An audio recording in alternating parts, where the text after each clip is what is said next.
Le président du collectif des jeunes démocratiques de Guinée souhaite être parmi ceux qui vont faire partie du Conseil national de la transition, car pour lui, une fois au CNT, il compte défendre l'intérêt de la jeunesse guinéenne.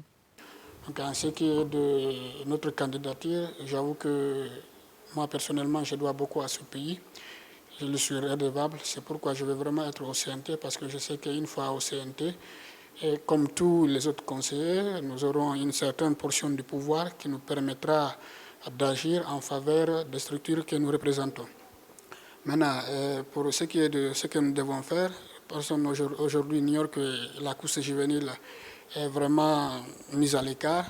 Donc nous aurons deux missions une fois au CNT. La première d'abord, c'est se battre pour la défense des intérêts de la nation. Poursuivant, il a décrit la personne qui doit représenter la jeunesse à cette instance de prise de décision. Je profite de cette occasion pour le dire qu'il ne doit pas aller au CNT qui le veut, mais qui le peut.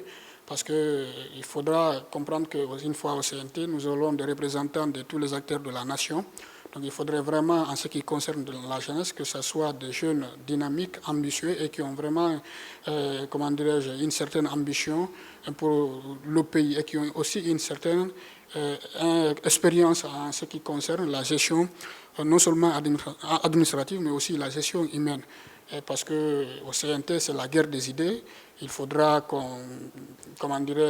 non seulement émettre des idées, mais aussi essayer de les défendre. Mais des idées, bien sûr, qui vont dans l'intérêt supérieur de la nation. Pour la course au Conseil national de la transition, plusieurs jeunes ont manifesté leur intérêt à Conakry et à l'intérieur du pays. Reste à savoir quels sont ceux qui vont être retenus pour la représentation des jeunes.